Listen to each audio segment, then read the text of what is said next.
Have you ever dreamt of a better version of yourself? Younger, more beautiful, more perfect.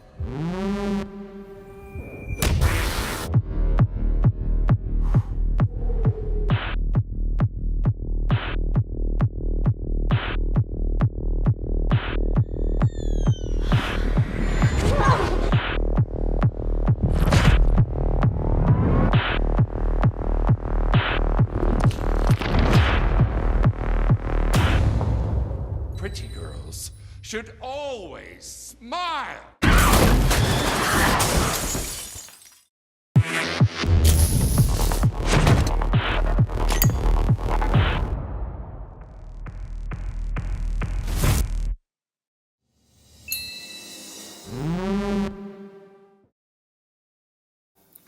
Let's pump it up. Yeah, we gotta pump it up, baby. Oh, yeah. We I are pumping. I should be eating crawfish while we're doing this and smacking my lips and licking my fingers right into the microphone. Oh, Make God. it nice and uncomfortable. Try to be as gross as possible. Yes. Dude, Dennis Quaid is a walking meme in this movie. I swear Yes. to God. I've already memed so many like parts of him in this. It's great. But yeah, guys, we are pumping it up tonight because we're excited to talk about The Substance. I got to see this on Wednesday, but I've been thinking about it and mulling it over, and I didn't want to talk about it alone. And then Austin got to see it a couple nights ago, so I was like, hey, let's do a review together because we both feel very adamant in our appreciation for this one. Yeah. And in fact, before I get to the review, just because I died laughing, so Austin and I, we will, especially when it comes to new releases, we'll message each other back and forth about what we think of some new releases, all this stuff. But the message he sent me as soon as he gets out of The Substance, Oh, I have to read I this. remember. Yes. He says, "Holy fucking shit, Jesus God Almighty, what the fuck, what the fuck? The most insane movie I have seen in like a decade." But I'm still saying that, and it's like 2 days later. yeah. This was absolutely wild, and in the best ways possible. And Coralie Frigette is the director of this movie. She is a French filmmaker that her debut, Revenge, which was 2017, I really liked that quite a bit as well when that one came out. And that kind of just made me have my eye on her. Okay, I'm curious to see where her career goes. Yes. I'm now going to see anything she does. Anything 100%. She does, like day one. She is on the horror community's watch list now. As far as anything she's got coming up, at least the horror community is going to perk up, and even the critical community is going to go, all right, what's your next project? Okay, we're in. And she's going to get some attention because this is a movie. Do I have that correct? That streaming service, that movie MUBI. Yeah, Mubi is. I'm a subscriber of Mubi. A lot of people don't even know what Mubi is. So, yes. but yeah, and Mubi, yeah, they're they're a lot like the Criterion channel that is out there, where it's like a curated kind of thing of movies, but they come out with their own originals as well. And usually their originals premiere, maybe go to very select theaters and then premiere on their streaming service. This one actually ended up getting a wide release. Yes. And it is very tragic to me that this movie, I don't know the budget on it though. But this movie, I was trying to look that up. I literally just thought about that. I guess, okay, from Wikipedia, what it says, it's a $17 million budget. Okay. Yeah. Well, I don't know if it'll make it back because apparently it only made $3.1 million. This yeah, but we'll see what happens as far as if it has legs, and also how it'll do well, I think, when it comes to VOD, because this is one of those movies where it's so niche as far as what it's going for that it's going to struggle, I think, to find a super wide audience. But I think once the horror community gets a hold of it, for sure, because even I didn't even know. I was aware of the movie. I'll say this, as far as my background, I didn't watch any trailers for this movie, like at all. I didn't see a trailer. I didn't watch a trailer. I knew the basic premise, like the 2-line, premise, like the IMDb type thing, right? And I knew who was in it. That's pretty much all I knew. And then I didn't even really. I thought it was just gonna be like a thriller, just sort of a drug thriller thing. And then these reactions started coming out, Wolf. And what perked me up is somebody went, started talking about body horror, and I went, "Ooh, what body horror? Ooh, ooh, okay." And then somebody else in a review mentioned Society, like Brian Yosna's Society, and I was like, and they were like, "Oh, Cronenberg meets Death Becomes Her meets Society," and I went, it's like that meme of Leo DiCaprio and Django, where it's like, you had my curiosity, now you have my attention, and all of a sudden I was like, where can I see this movie? and then I popped up. So I didn't know much about it going in. I think a lot of people, this movie was not on a lot of people's radar. So I would give it some time. Let's see what happens, because it could get some word of mouth from this weekend and the reactions that are actually coming out. And then even if it doesn't have a super long run in theaters, it doesn't necessarily mean it's a failure, because it could pick up steam on VOD or a streaming service, whenever it goes somewhere. So let's see what happens. Yeah. And if anything, this could end up helping Mubi, because maybe people who may not see it in theaters may subscribe to the service just for this, and then even if they cancel it afterwards, and such. But yeah, because this is an example, because Hollywood will shit out just tons of remakes, reboots. That's practically 2024. That's almost all of what 2024 is remakes, reboots, sequels, whatever. And this is like one that is getting a full wide release that is truly an original piece of filmmaking. There are different homages in there, like people have compared it to Stanley Kubrick. Those are other reactions I heard that made me be like, oh, okay, shoot, Stanley Kubrick. And there's definitely, let's just say, a set, literally a hallway set that looks like something out of The Shining, and the bathroom as well, like there's literally a music cue near the end of the movie from a Kubrick movie, of course. So I mean, there's Kubrick all over this movie. Like I said, there's Cronenberg all over this movie. There's definitely pieces of Society on this movie. Yes, there's a little bit of the kind of premise of Death Becomes Her, as far as like, the immortal beauty type of a theme. I mean, there's different influences. There's 80s stuff all over this movie. I mean, even though it's said in like present day, the fitness stuff is totally 80s still. Like the actual show that Sue is on is total 80s, just cheesy stuff. You remember all those like aerobicize, jazzercise, videos. It's like, how is there an aerobics program? Like, why would that be a #1 program? Like, that's just, it seems like it exists in its own weird thing. I mean, there's definitely influences from everything all over this movie. So, but here's the thing. Jim Cornette, the great wrestling mind of Jim Cornette, has always said, if you steal from one person, it's theft. If you steal from many, it's research. That's true. So, I mean, that's what you do. That's what you see a lot of great filmmakers. Quentin Tarantino does the same thing. So, a lot of great filmmakers do that. But at its core, it's still a wholly unique and original movie, and that's why when I see something like this, I want this to do great, and not stuff like, I think right now the highest grossing horror movie of the year right now is Strangers Chapter 1. And it's just like, and it's one of those things where it's like, of course, something that is, first off, a bad movie in general, but second off, like it's a freaking reboot or whatever.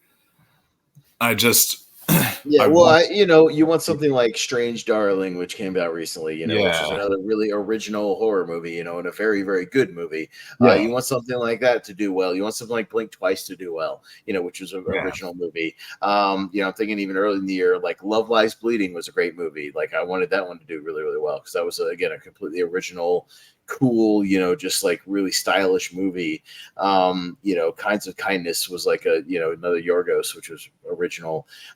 There are these original movies, Wolfman, but people always complain about original movies, and then these movies don't make that much money at the box office, and it's like, well, you guys got to go to the movies to support these things. What these mid-level, lower level budget movies that these interesting filmmakers are putting out, so that Hollywood will back more of them, and B, these original filmmakers will make more original material and not just get swallowed up by the machine.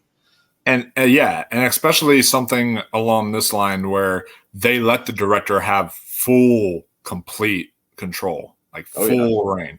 Like there was no interference or anything in this, and it definitely shows because you got gratuitous body horror, you got some very frontal nudity in this movie, and just like it's bold and goes for it. So, like, what did you think overall of The Substance? Yeah, because we can't talk. We got to be kind of vague, and we will be talking spoilers here very, very soon. So, stay tuned for that. But please don't spoil yourself if you're at all interested. If anything, even that I said and referencing what other people said, perks your interest. Makes an antenna go up. Like, please, just go see the movie and come back. But no, this is easily. I mean, I wouldn't say easily, but it might be my favorite movie of the year now. Like my number one. Like I'm still marinating on it, but if not, it's very, very close to being that. Like easily a top 3. It is a movie I feel like was made for people like me who like bonkers, batshit crazy horror movies, like this, and these thrillers these movies where you don't know where it's going. You have no idea where it's going, and it just keeps you on the edge, and you don't know where it's going to end up. And that's the great thing about it is, again, I had seen no trailers, so I knew the basic premise. I was like, okay, she's going to take this drug and something's going to go wrong. That's basically all I knew, right? And then I didn't know where it was going to go from there. And so I was just in for the ride, like pretty much at a certain point. And even the trailers, to their credit, don't show that much beyond like the first half of the movie. Realistically, that really only show about because none of the stuff in the third act, especially, is in the trailer. So that's a good thing when they don't show anything, like don't even hint at anything. But there is extreme body horror. There is a lot of blood. So if you're squeamish about blood or just kind of gnarly, gory things, definitely, this might not be for you. But also, I think if you appreciate, like performances that are very bold, like you said, people taking chances. This is Demi Moore is 61. She's doing a movie like this, which is kind of insane when you think about the career that she had. I mean, she was kind of, and even the character to a degree, I would say, that she's playing with Elizabeth Sparkle. And this isn't really spoiling anything. She's kind of an aging star, who kind of had her heyday in like the 80s and 90s, right? And then sort of faded. Like she's still kind of relevant, but not really. Like, I think she took the part because this is kind of similar to maybe her. When was Demi Moore the most popular? In the 90s, right? She was she was all over the 90s, left and right. And then her career kind of like she's still working and she still works, but she's kind of, fallen off the radar. And now she's doing something bold and new and really interesting. And then Margaret Qualley is kind of almost in the boat of Sue. Like she's becoming this new starlet in Hollywood, and she's gorgeous and she's beautiful, but she's also doing these really cool, daring movies. I mean, just this year alone, Wolf, she's had 3 movies this year, at least that I've seen her in. She's in this, she's in Yorgos's Kinds of Kindness, she was in Poor Things briefly, but she was also in Driveway Dolls, and she was really good in Driveway Dolls. So she's doing these really interesting indie projects where she's not going for like the rom-coms, and like the, just the pretty girl in a pretty movie. She's making really interesting choices and cool things. Dennis Quaid is great in this movie. He's a lunatic in this movie. He's a freak lunatic. And I know it was originally supposed to be Ray Liotta, and that would have been cool to see. But Dennis Quaid nails it for what they're going for. He's just a creepy perv, and he's amazing. But I don't even want to say that much. But if you enjoy a good thriller and a movie where you will have no idea where it's going, and if you're in for the ride, I think it will end up being one of your favorite movies of the year if you can handle it. Oh, yeah, absolutely. And there are 2 Dennis Quaid movies out in theaters right now, by the way. I know, he's got the Reagan movie. So he's also got Reagan. Yeah, it's just the 2 completely opposite movies. Yeah, I feel like the crowd that's going to see Reagan would not enjoy this movie. That's for sure. No. They would walk out of this movie very quickly. Very, very much so. And I heard when this premiered at Cannes, this had we always hear about that, and a lot of times with movies, I always feel like it gets overhyped. but you know, back in Cannes, they were all saying like, oh, there's tons of walkouts. There was a ton of people who were like, you know, getting sick and had to leave and all blah blah. And after seeing it though, no, I believe it. Like this was, I understand. yeah, I actually do believe it for this one because this was insane. Like, yeah, this is definitely for me my favorite movie of the year, and this is also in an amazing year for horror, by the way. Because like, yeah, we've had some duds, but like, this is one of the best years for horror because we've had like Late Night with the Devil. I keep hearing people say that, but I did count it up. I've seen at least 6 or 7 duds in the theater, though. Like, I feel like they're about even for me. I've seen an even amount of bad horror and good horror, though, because you have to remember we had Founders Day, we had Night Swim, we had Afraid recently, we had Tarot, we had what was the other one around the time of Tarot? Imaginary. Strangers Chapter 1. Strangers Chapter 1. Like I In a Violent Nature wasn't really, I didn't really vibe with it that much. I thought it was ambitious, but didn't quite stick the landing for me. I feel like I'm kind of even. I keep people saying that, but then I feel like I still think it's a mixed bag for me personally. Maybe it'll end strong. It could end strong because yes, we still have Nosferatu. We still have Terrifier 3, which I'm hearing good things about, and I'm very much looking forward to. So, you know, maybe we're ending strong. Final 2, that one. Yeah. So we'll see. Like, but one of the best years ever for horror. Maybe if you were into some of those movies, maybe more than I was. Maybe. Yeah, and I mean, there's definitely some not so good ones, but also some good ones. But I feel like that's in every year too that we sure that we get that for sure. But with this film, The Substance, yeah, I went in expecting it to be kind of, because I heard about the whole body horror thing, and knowing the director in their last film, I was like, okay, I'm expecting this to like be like visceral in its nature, but I didn't expect what I was going to get with this.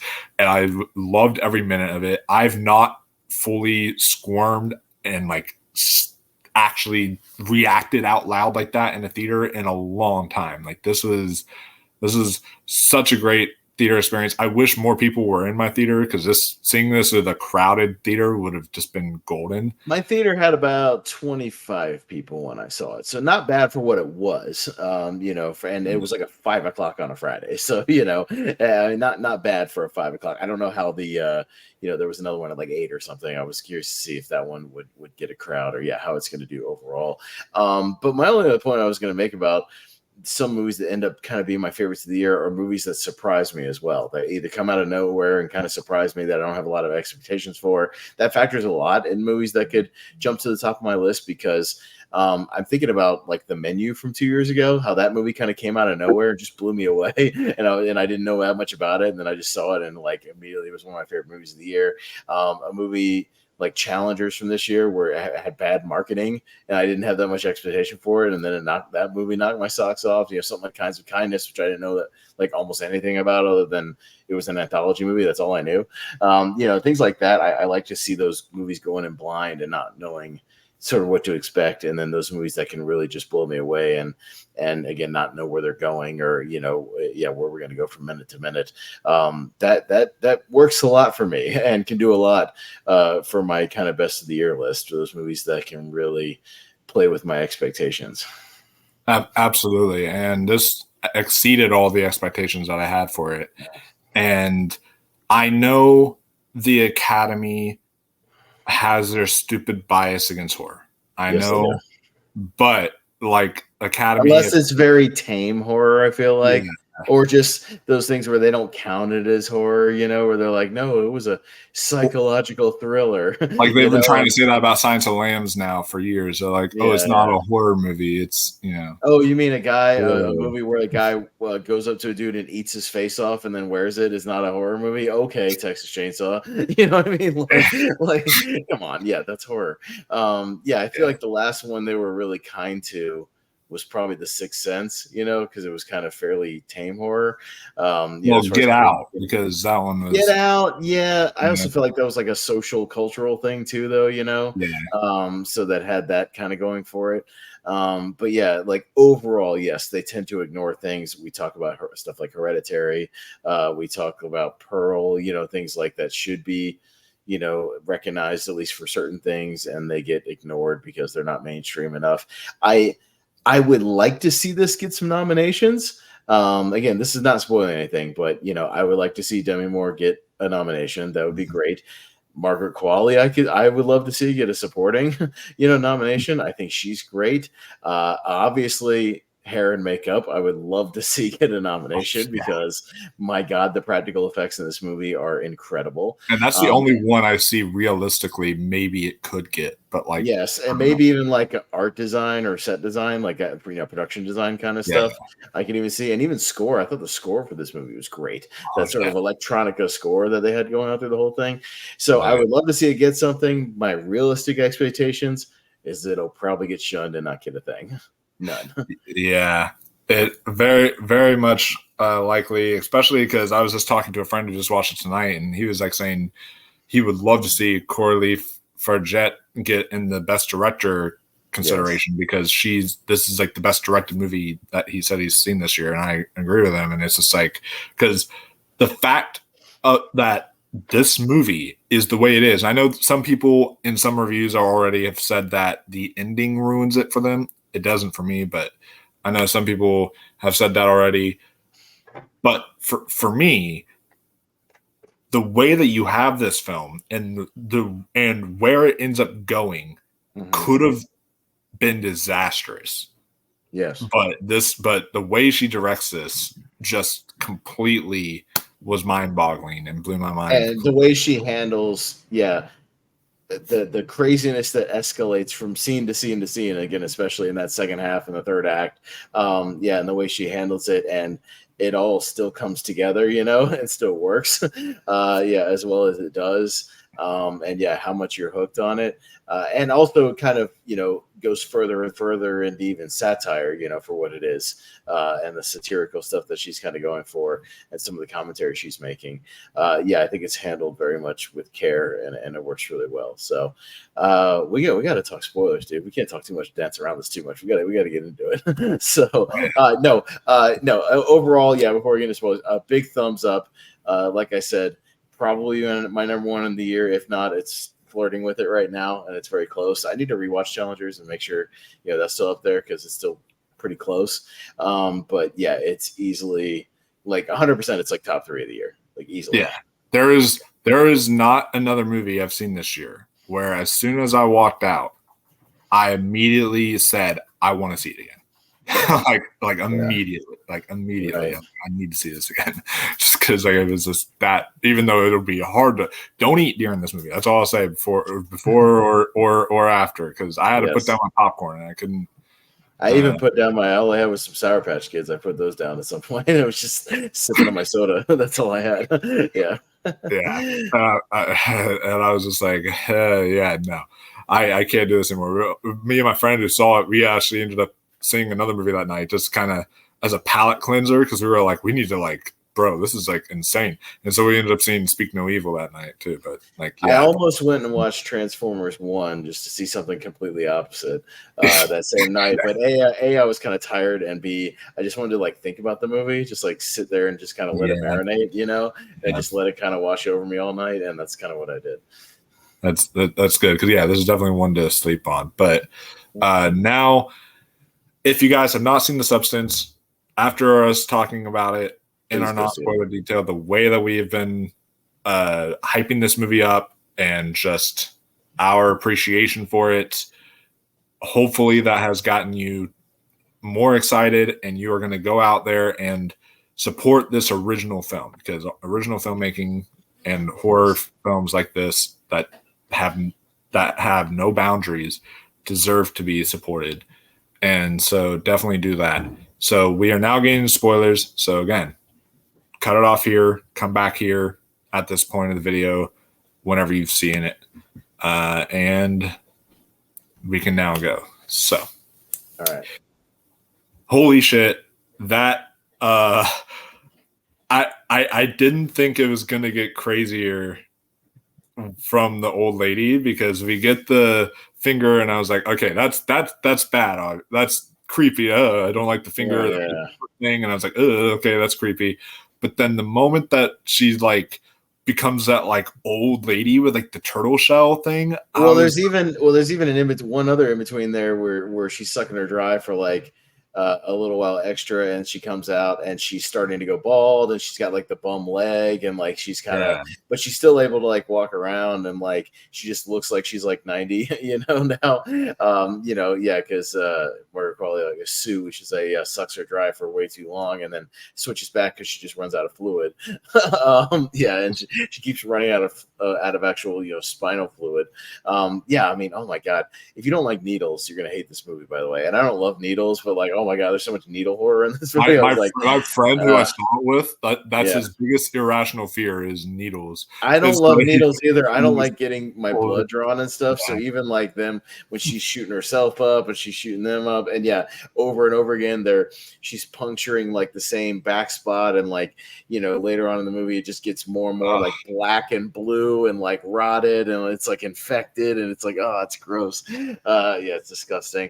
But yeah, like that third time, like you said, when she's been sucking it dry for like 3 months or whatever they say, something like that, and then she finally switches out, and you hear her scream, and you go like, oh my god, what's going to crawl out of that room? That bathroom, which was brilliant, by the way, that they didn't immediately show you what it was. You just heard the screams of terror. You hear her crunching and screaming, and like the bones, like you hear everything, and then she hobbles out, and she looks like the Hunchback of Notre Dame, and she's hunched over, and she got like the things on her back, and she's shriveled up. She looks like just like an old tortoise or something like that, and she's just just all mangled and messed up, and she's screaming, and oh my god, like it was horrible, and I was just like, oh, you can't go back from this. Like, what do you do? Is that the point where you just shoot yourself? I think like basically, because like that's the whole premise, is that once you do it, you can stop at any point, but you can't go reverse the process. You can't reverse the process, and so it's one of those things where you'd have to be stuck looking like that forever. And throughout the movie, it's just like I feel so tragic for her, because she had this guy that really did like her. He seemed like, oh my god, I felt so bad for Fred. For Fred. Yeah, exactly. I was like, dude, he's like a genuinely nice, loving man who wants to actually take you on a date and do something nice. That was one of the most interesting parts of the movie, because we see this guy named Fred who like bumps into her when she's just like leaving somewhere, and they used to go to school together. They were in like middle school or something together, or whatever. And he's just like, oh yeah, we sit next to her at home, and blah blah. And like gets the number, and she, of course, she blows it off, because it's like, whatever, he's kind of a dork, and he's a dorky looking dude, but he's a nice guy, but he's a genuinely nice guy. But she's obviously way out of his league.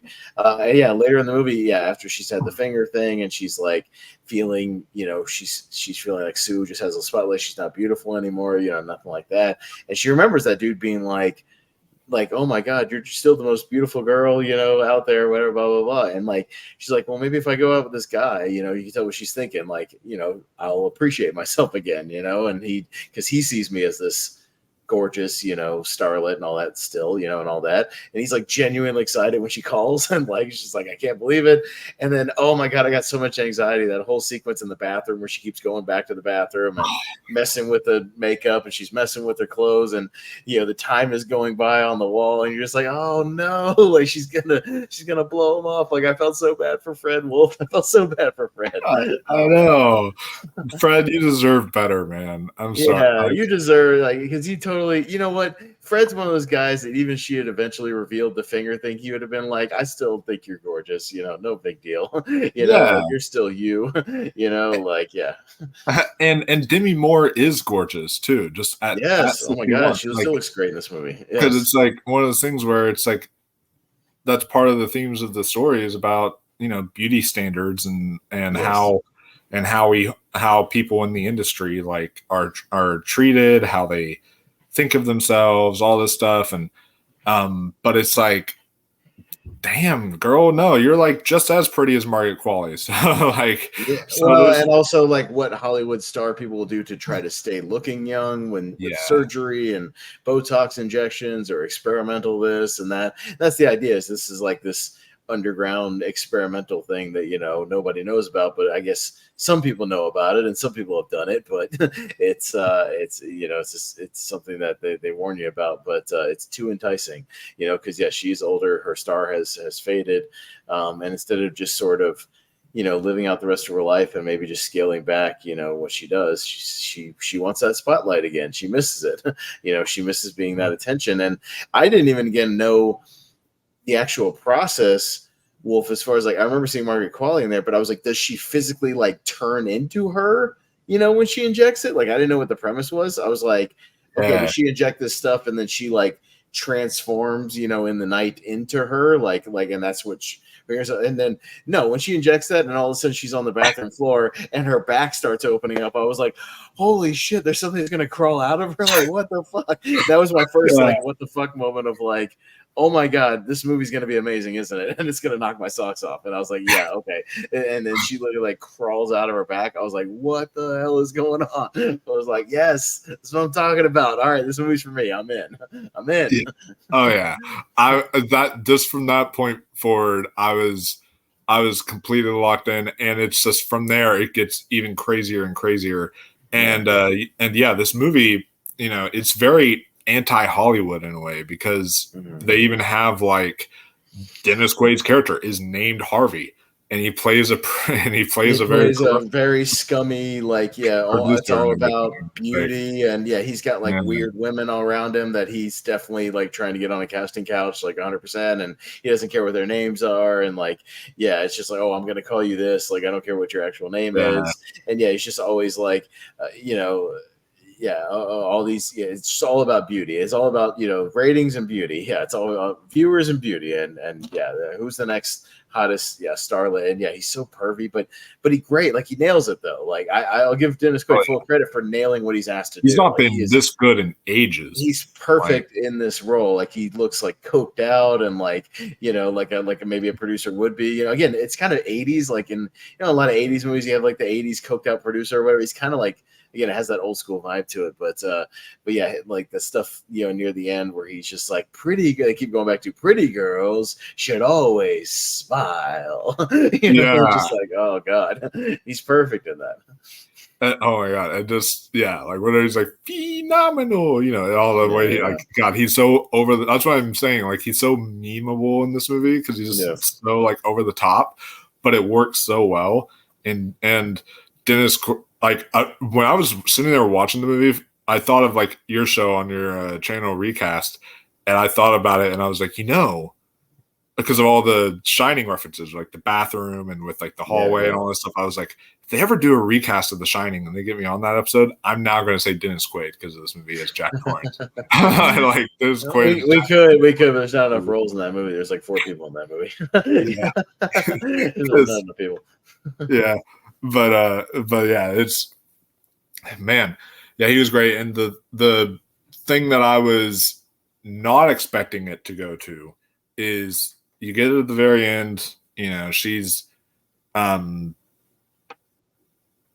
she ends up having to kill Margaret Qualley, like terminate her because she doesn't want to continue the process. At that point, it's like it's already too late, but she still doesn't want to continue the process, so she tries to terminate her, but then she sees the flowers and she sees all that stuff, and I just gotta say, I loved their like when they weren't on screen together. Like the moment that they do get on screen together is great, but when they weren't on screen and they had that rivalry, like how Demi Moore would mess the apartment up and would like do all this awful stuff. And then would like gorge herself on food and like just do all this crazy stuff. And just she covered the window where the billboard was outside the window with like newspaper. She just and it made like Margaret Qualley pull like a turkey leg out of her belly button. Oh my god. Something like that. It was just like, oh my god. Like it was so creative in that little rivalry and that sparring that they were doing with one another.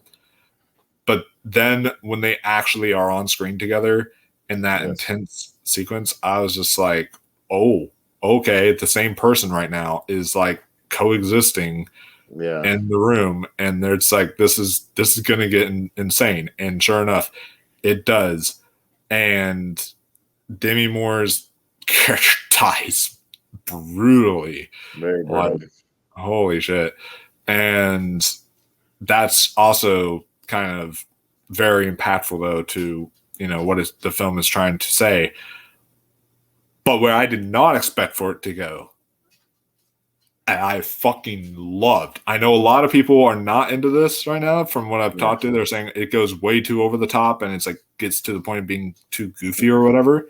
Nope. But what I freaking loved is where it starts to become like the thing, and you get a full on, because Margaret Qualley, after killing her older self, she starts to deteriorate. Her ears falling off. Her teeth are falling out. Like, her hair's falling out. Like, she's starting to fall apart, literally, because the stuff is wearing off. Because she's she hasn't switched back, so she's literally falling apart. She's losing her equilibrium. But then she has the flashes of like there's some of the leftover green goo that starts out the process, and she's like gonna inject herself. And I went, oh my god! Like as soon as she started by doing it, she does it. I went, what kind of monstrosity is going to crawl out of her back? You know what I mean? Because it warns you against using it again. Like, it's a one-time only thing. Like, you can't do it, multiple times. And I was like, what the hell is going to crawl out of her? And then you get the title card where it says Monstro Elisa Sue. And it's literally this thing right out of The Thing, like out of John Carpenter's The Thing. Or it's like a mix between that and in The Fly, anywhere at the end of The Fly, when he merges with the telepod, essentially, and it's just this mangled monstrosity. Yeah, where it's like, it's kind of the half person hunchback thing, but like she's got an eyeball up here and an eyeball down here and like an ear back here and an ear back here. And there's like hair stranded everywhere. And one of the boobs is up here and one's down here. Yeah, there's teeth on her chest. And then she turns around. And the part that got me was she turns around and Demi Moore's face is embedded in her back. And I was like, what the like fully formed though. And she's like trying to scream, but she's got no vocal cords. She's like, just in pain. And I was just like, what the fuck? And I thought, here's the thing, I did think there was 2 moments in the movie where I thought the credits were going to roll, and then it kept going. So I thought that could have been one of the spots where they were going to say like Monstro thing, and she was going to like look at herself in the mirror, and it might just end right there. I thought that's where it could have done. And then the second part where I thought the credits were going to roll was after, again, we're in spoilers, but after she puts the dress on and goes to the thing and goes on stage to the 2001 theme song and does the whole like, which was great, blood fountain, and literally everyone has blood on their hands now from like the standards and everything. And when she finally got like cut down, I thought that was like, that also could have been where the credits rolled, like right there, with the spotlight on her, and just everybody just covered. And then again, it goes on kind of another scene or two. I mean, don't get me wrong, the place where they end up, the final shot, like the final thing with the star is like perfect. So I'm glad where it ended up. I just thought there was like 2 spots where I thought the credits were going to roll, if that makes sense. Yeah. Where I think it could have, and I still would have been satisfied. Like, but it's one of those things where it's a 2-hour and 20-minute movie, and I never once felt the length or felt like because I was on the hook. Scene or two. Every time I thought it was over and I thought they couldn't take it another step, they kept going and took it another step. And you think you're like, okay, this is as bad as it's going to get. Nope, it's going to get way worse. Nope, it's going to get way worse. Nope, it's going to get way worse. And it just keeps going and going and going. And that was the great thing about it, because I was just like, oh my God, this movie is insane. Like, it just keeps going. and about that ending, like, again, this is what I'm saying is so brilliant about her direction, is where they're not like the camera angles and the way that they decide to shoot that scene when she's crawling out of the back. They do a jump scare because they do a blurred shot, meaning of the mirror. You just see it blurry as you first see the like something pop up like a little bit like, and you're like, what the fuck is that? Everything. It's like a jump scare. And then they show it again fully or whatever in the mirror, and you're like, what the? And it was just like, so like the camera techniques and angles that they did and the way that they shot that was excellent. And then just the moment she starts wearing the dress, she puts Demi Moore's face onto her, and everything. Oh And, my like, God, she like sticks it was to her it? face, yeah, and then she walks Yeah. on stage and she's wearing the magazine cover thing or whatever it is, yeah, on her face. And yeah, it takes a second for people to be like, what the fuck? And then they all start, monster, monster. And the one guy out of nowhere just like cuts her with a sword or something. I was like, what the hell? Like, where did he get a sword? What the fuck? And yeah, and that's when we get like a blood fountain, and literally the whole theater gets like covered in blood. And then yeah, again, that's where I thought it could have maybe ended with just her on the spotlight in this heap, you know. But no, she continues to, she crawls out of the theater and then basically explodes, like her body just falls apart, you know. And then even then I was like, okay, are we done? Nope. Her, just like in The Thing, when the thing grows legs, her Demi Moore's face on this blob like crawls over to the damn star where we started on and like dies there. And I was like, what the fuck? I was just like, dude, this is insane, but like kind of beautiful at the same time. Like, again, Yeah, horror can be beautiful when done correctly. it's a very poignant movie, and even in all the absurdity and the insaneness, like, I feel like that's a part of it too. Is some is how we and a lot of the industry look at celebrities as not actual human beings. We kind of look at them as like, oh well, they're monsters because they got this and that, or oh well, they're super rich, so that means that they're not really, you know, like me or whatever. And I feel like that's part of what like it was also trying to convey there at the ending. And I heard one person even make a kind of, and I was like, wow, that's an interesting interpretation on it. But it was a gay friend of mine who watched it, and he said he was actually able to put like a queer perspective on it, and he said that like, because he said that kind of felt the same way as him as a gay man. You know, it would be the kind of thing where he tries to just express himself as to who he is, and he's looked at as a monster, or he's, you know, thrown or attacked and stuff like that. And so it's like, yeah, it's a really just, there's a lot of people who can connect to it, but especially women and such. I feel women are really going to connect heavily to this. And as a guy, like I felt those scenes of Dennis Quaid just being an asshole to, you know, some of the Well, and it plays with the whole male gaze thing, anyways. Because, like, you know, yeah, what happens in this movie? Margaret Qualley is for 80% of the movie is either naked or in very skimpy clothing, you know, and kind of being, you know, not exploited in like a way where, you know, like she knows the role she took, but like, you know, Dennis Quaid and the people are exploiting her beauty. You know, they know that people want to see beautiful women, you know, nude like this, and they want to, you know, and that gets people going. So like they play with that expectation, right? And they use that. And again, kudos to Margaret Qualley for being completely fearless in her role too. Like she is, you know, very much on display in this movie as well, as much as Demi is. So I mean, again, kudos to her for being brave enough to do stuff like that. But yeah, but it's not just that. Like she's not there to just be a pretty face. Like her performance is exceptional as well. Like she's right up there in her sadistic nature and kind of where she goes. And yeah, a lot of that stuff in that third act when she's disintegrating, like she's great, you know. And then those scenes, you know, trying not to smile and kind of smiling but not smiling, like she's excellent. So I don't want to sell her short either. Like her performance is incredible.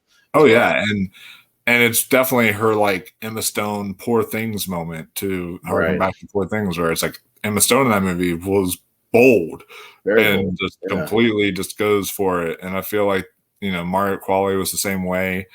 And yeah, just every single part of what happens to her, it just truly might be the best like makeup design I've seen for a body horror movie since maybe the Fly, maybe, like, I don't know. Yeah, maybe. I mean, I'm sure there's been other ones, but like I said, Yasna does some crazy stuff with Society and From Beyond and things like that. But again, those are also 80s when practical horror and practical effects were like, you know, at their peak, right? Like kind of late 80s, you know, kind of stuff before you started really incorporating a lot of CGI. But yeah, I appreciate that stuff, man. That's why I love 80s horror. Like, you know, it's just everything was these movies where they had to just figure out how to do stuff. Like, we got to figure it out, bro. Like, this is the concept we need. Hey, we need a scene like in The Thing. We need a scene where a guy's doing using a defibrillator and his arms physically go into the guy and then get snapped off. How do we do that? Well, we just got to figure it out, right? Hey, we got a scene where somehow 10 dogs merge into one creature and they're all like snapping and biting. How do we do that? Well, we just got to make the damn thing. We got to figure it out, right? Like, I just love that it wasn't just like, let's do a CGI thing, it's like, no, let's figure out how to do this creature, like this monstro that she turns into, right? And even then, and even the other stuff, credit Demi Moore. I don't know how long the makeup took for that final form she takes with like the hunchback thing and all the stringy hair and all this kind of stuff, but I'm sure she was in a makeup chair for quite a long time for that. But again, kudos to her for enduring all that and putting herself out, for those scenes as well. It's really great. Yeah, no, it is. And it's very much a testament to where you can have very good CGI, but usually in the practical 80s, is king, man. Practical is king, dude. Proved it. Like practical, even those 80s films, like The Fly, like The Thing, like all those ones are what we go back to as groundbreaking effects and what they were able to do for that because time. It's right there. You can tangibly feel it. It's there. It's literally a thing you can reach and touch and feel right there. It's something about CGI. It doesn't feel quite real. Like, I get it. But again, there's movies that work. Jurassic Park works, but it's also a combination of CGI and practical. There is some practical animatronics in that movie that make it that give it that weight, in certain sequences. But yeah, it just wouldn't be the same if she stood up, for the monstro form or whatever, and it was just some CGI thing in the mirror. Like, it just wouldn't have that same weight as like you look and there's her face in the back of this monster for real. You're just like, what? Like, that's what makes that thing work so great. Yeah, and it makes you wonder, like, whenever it's because CGI takes away the movie magic of it all, because whenever you look at CGI, you're like, oh, well, they just did that over a computer. But like when you look at something like this, it starts making you go like, how did they do this? How did they pull this off? Like, what did they do to do it? I want to see the behind the scenes thing of them in the shop, like workshopping the suit, because it had to be like a suit at first, and then somebody's inside the suit, and then they work the things, and there's probably little hydraulic pieces moving the mouth pieces and the eyeballs, and it's like, I want to see all that stuff. Like, I want to see people working that thing, off screen, and I want to see somebody in the suit, messing with it. Like, I want to see Demi Moore in the chair getting her makeup applied for the hunchback, character, things like that. Like, I want to see that stuff, and that's what I like. And that's what makes it real, and that's what gives it that visceral nature. When you see, that crawl out of, her at the end, you go like, oh, that's what makes you go, holy shit, because it's not just some CGI monster that you've seen in every other big budget like horror movie or whatever. You go like, oh my god, that's real. Like, holy crap. Like, this is an actual abomination. This abomination just crawled out. Now it's going to run around the world. Like, oh my god. And that's what's great about it, man. That's why I love horror, man. Horror is so awesome. And the reason why it's my favorite genre is because it doesn't have rules. Horror has no rules, no boundaries, no expectations. In the horror world, you can literally do anything, which is why I like it. You don't have to be tied down to the real world per se. You make like a drama. Let's say you make a courtroom drama. You still got to be somewhat tied to the real world. You make a family movie. You still have to be kind of tied down to the real world, or comedy, things like that. I mean, you could do crazy stuff, but like, you kind of have to set up that, things are crazy to begin with. Sci-fi, you get a little more loosey-goosey, with some things, but like horror, you can do anything in the horror world. You can do monsters, you can do ghosts, you can do aliens, you can do haunted houses, you can do body horror. You can do anything you want in horror, and that's why I love it so much, man. And this is one of the reasons why. Yeah, and it's one of those. I agree completely. It's one of those things where that's why I also love horror, is just the fact they have no boundaries. But what was so refreshing about this is why this movie was so refreshing to watch and to see come to life the way it did, because there's studios out there like Blumhouse where you get them like doing something like, for example, the French film Martyrs, fucking insane. That goes for it. That completely just goes no holds barred. Then they did the remake. Blumhouse decided to do the remake, and they're trying to play it safe for modern audiences, so modern audiences can go, see it and not be too worried about some of the content. Speak no evil. While I did like the remake, it definitely was more plays it a little safer. It held things back and played it a little safer. And what I like to see in horror is to see that stuff where they, like what we saw with When Evil Lurks last year, where when they're not afraid to take some chances. They're not afraid to break some rules, break a little of your expectations of like who could be safe or not safe, and where you can go and how far they're willing to push things to not just to be shocking for shocking's sake, because if they wanted to do that, you could just do that stuff in the first 10 minutes. No, it's hooking you and giving you a compelling story and then keeping you on that line. And the way the great horror works is that it gets crazier and crazier, but it feels like a natural progression within that world. And this one, and when it's handled with care by the director, as far as like stringing you along, but it never loses you, as far as like you're ready for the next thing. You feel like it's from start to finish. You feel like you've somehow ended up there and it's kind of made sense within that world, Yeah. And like that, whenever they set up their own rules and all the rules that make sense in that world that they've set up. And it's a part of the reason why I love foreign horror, and knowing that she is a foreign director.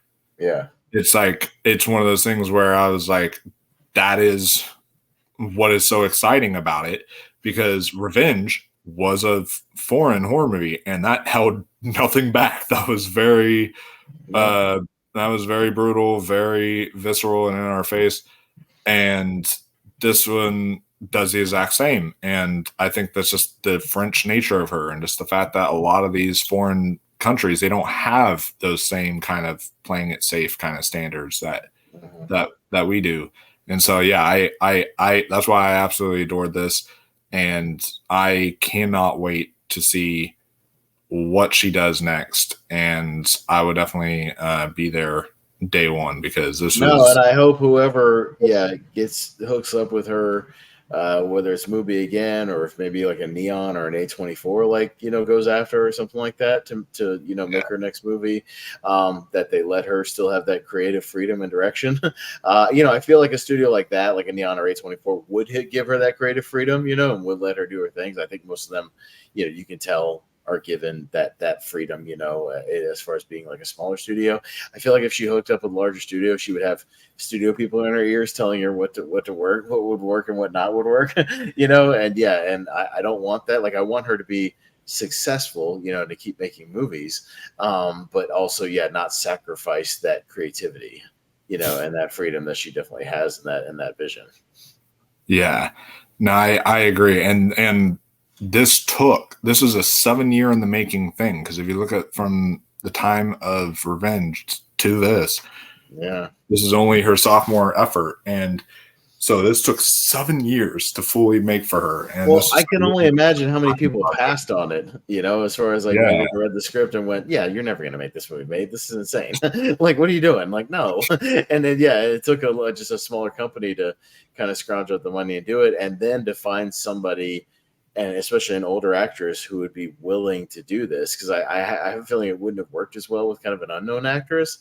You needed somebody who at least has a name attachment, but who also, like I said, is kind of in a similar position to the character. Maybe that's why Demi, took it on this role, because maybe she's at the point of her career where she's like, screw it, let's just go for it and just do something crazy. Perfect. It was perfect casting on both parts, because while Demi Moore is at that point of her career, Margaret Qualley is also at the point of the career where she's on fire. She's on fire. She's about to break through like mainstream big time. She's there.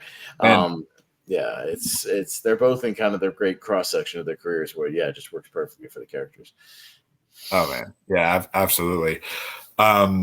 Did you have anything else you want to mention in this Not part? really much. I mean, yeah, I just really wanted to like talk about, yeah, the basis, especially like we said, the third act of this movie, how bonkers it gets. But again, let's not short sell the fact that it's a beautifully made film, just technically. Like I said, the score is amazing, the direction is great. Yeah, all the performances are top notch in the movie. Yeah, she uses like weird, interesting camera angles from like inside of objects and things too, and yeah, just the way she frames everything is great. Yeah, there's incredible technical filmmaking here. Even if you get a little squeamish at what happens, I think you can at least appreciate the art form on display here. And yeah, I hope it's a movie that I don't know how much box office success it'll have. I hope it sticks around in theaters for a little bit and gets a little word of mouth. That would be my hope. But I would hope that within the next year or so, people will discover this movie who maybe missed it, at least initially now. And I hope through VOD or streaming or Blu-ray or whatnot, this movie will find an audience. And I know some people are already hailing it as, like you like to say, Wolf, a masterpiece. It might be. We'll see. Hey, but I feel like we could say that, but also this is only her second movie, so who knows what she'll put out next? Maybe she'll put out something even better. That's exciting, maybe she'll put out something even more amazing next time. But like you said, I'll be first in line to see whatever she's got next, man. Sign me up. I'm there. Because if we were sitting there during this movie saying how can another scene top this scene, how can another scene top this scene, and manages to. Yes, we're saying that right now with her movie, saying like, well, how can she manage to top this? But she might be able to with their next project. We'll have to wait and see. But on the other side, one technical aspect too we never even brought up was the sound work. I did want to bring that up real quick because there's certain parts of the sound where like when you can hear the wheezing of the creature while it's like trying to get up and it's in the mirror or whatever, it's like it does this weird noise and it's like it's coming from the speaker. I was like, golly, this is really like the sound design, cinematography, the score, everything about it. It's just incredible filmmaking, very poignant storytelling as well, and very profound in what it's trying to say and relevant. And so I think that a lot of people can find a way to connect this. The thing I worry about is I'm hoping this has legs, and I'm really rooting for this film to have, but not mutated legs like we saw in the movie. But I am hoping that this film have long legs, like another movie that was a breakout hit. Long legs. Yes. I would hope it would at the box office. Yes. Because the thing I worry about is just today's society and what they expect from horror. I mean, from what I've seen, it's got like fresh audience scores, so like it seems like it's a little bit more accessible for those kind of audiences. But I've just been to theaters a lot where people are like, they find Annabelle Comes Home as like the scariest shit they've ever seen when I go to theaters, or like, or they'll freaking, when I went to the theater, people were screaming at The Grudge 2022. Like they were freaking out and stuff. Like like we live in that kind of society. And I'm just worried that those kind of people are just so caught up in those kind of garbage horror movies that they won't take the time to appreciate something as bonanzas and bonkers as this. But let's hope so. It's coming out in spooky season time, so it's like the perfect time. If you want to see a crazy bonkers horror movie, I mean, like this is perfect timing, and hopefully maybe it'll stick around, at least linger around through October to let people check it out. So I mean, we can't sell it hard enough. Like, please go see this movie. It is, if anything, it'll be an experience unlike any you've had this year in the theater. If anything else, when we say it's that old cliche of like, this isn't watching a movie, you're having an experience. Like, that's absolutely true of this movie. It is a ride. It's an experience. It's not just a movie. Oh yeah. Those like overhyped quotes you see a lot pop up on movie stuff. Like, this one, it's accurate. All this you won't see anything like it this year, or maybe in the last 10 years. Like I said, maybe you've never seen anything like this. So go see it. So go see something like this if you want to see bold filmmaking and a true vision at work. So, thank you for coming on to review a movie that is both substance and style with the substance. This was really, really great. So, where can people find you, man? Yeah, no, it's right below my name right there, Austin Pezhel here on the Movie Hero Network. You'll find Wolfman popping up on there from time to time. Things like tournament fights, tier ranker fights. We have Wheel of Movies. We have Seen and Heard trivia, which Wolfman's also participated in here and there. Yeah, we have all kinds of cool stuff over there. So both that's the channel where you can actually subscribe to, and we also have a Facebook group, where you can find a community of people doing all kinds of content as well. People like Wolf will post their content in that group as well. So if you just want to pop in there and see what everybody's got going on, come follow us over there. We'd really appreciate it. Yeah, absolutely. And you guys can definitely see Austin on here from time to time as well. Every month we do our monthly mistake. And we gotta do another Halloween movie later in October. I'm gonna be putting the poll up this week for the audience to decide between Rob Zombie's Halloween 2, The Curse of Michael Myers, or Halloween 5. So come on, Curse of Michael Myers. Come on, Curse of Michael Myers. So we'll see which one that you guys vote for, but it'll be exciting to do that. But also, yeah, we're getting closer to Austin and I's other annual thing we do, where we talk our roundtable of horror around the end of the year. So yeah, that's coming up real soon. No, and like we said, we've still got some cool horror to still look forward to. Yeah, like I said, reviews for Terrifier 3 are out from South by Southwest, and or was it Fantastic? Or Fantastic Fest was what it was. Fantastic Fest. Yeah, well, whatever. It's starting to debut at some of the festivals. It comes out in theaters in I think 2 weeks, right? Like it's coming soon. Yeah, it'll be out very shortly. So I'm very much looking forward to that. Terrifier 2 was great, except for the runtime, but I've heard they kind of fixed that for this time, and it's a little bit shorter and a little bit tighter, a little better pace. So I'm looking forward to that. I like a good Christmas horror, so hopefully we can have another Christmas horror classic. Like you said, we got Robert Eggers' Nosferatu, which is looking really interesting, and I hope is good. Hopefully Bill Skarsgård can bounce back from The Crow. So I'm certainly hoping so. I mean, I think he will. The movie looks good. He looks like he's going to be very creepy. I like that they're kind of hiding him, a little bit from the trailers. We're not getting full reveals yet. It's just very atmospheric. So I'm down with that. I don't know what other horror we got coming out. We definitely should have some other stuff. Smile 2, but Smile 2. I don't really have any expectations for that. I kind of feel like the first one should have just been left on its own, but we'll see.